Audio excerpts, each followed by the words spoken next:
Dear church, it's that great time of the year where we get to join together and be co-creators with God to make God's kingdom here on earth, to share in a part of what it is.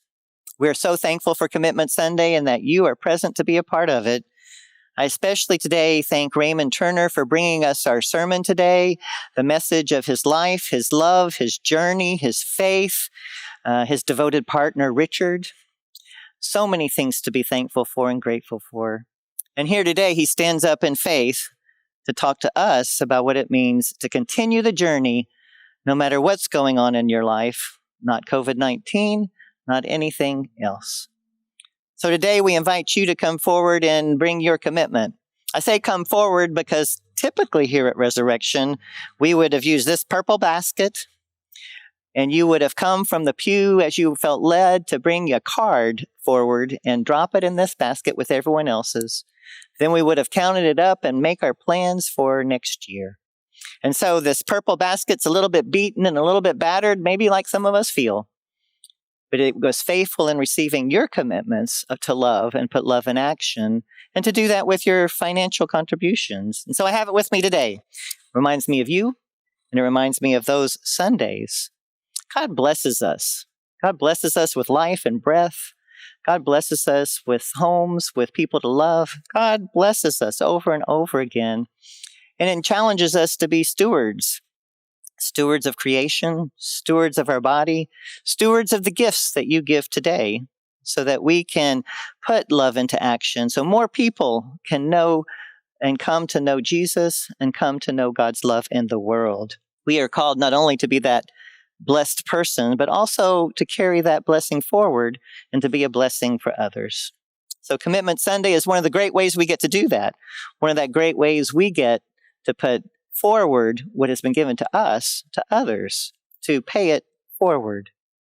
If giving is new to you, we ask you today to consider giving proportionally. Proportionally is a percentage of your income, your gross income, to calculate that and to make a goal for what you might be able to give next year. 5% is a good goal to look at for people just starting. For those of us who've been experienced givers, 10% we know is the biblical goal and is called a tithe. Some of our people who've been giving for a while have surpassed that 10% and continue to be generous out of their abundance, out of the blessings God has given them. But if you're a first timer, calculate that 5%. If that seems too much, prayerfully discern what you can do and make a start. If you're a returning giver, look at what you gave last year.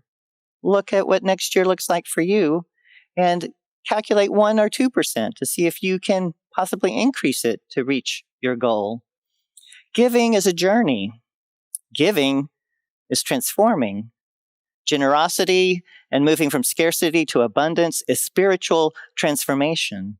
It is a different way of looking at the world, and it is good for each of us to do so, and it is good for those around us. So I invite you into a lifelong journey with generosity, and especially right now for 2021. We know, especially this year with COVID-19, that things go up and things go down. Proportional giving allows you to adjust based on just that. If things go up next year and you get a windfall, we want you to share part of that blessing, to be a blessing here at the church. If things are difficult next year and income is hard to come by, we want it to go down, because that is faithfully what is true in your life. And then from that, what you're able to share. Everyone is invited, no matter how little, no matter how much, to give.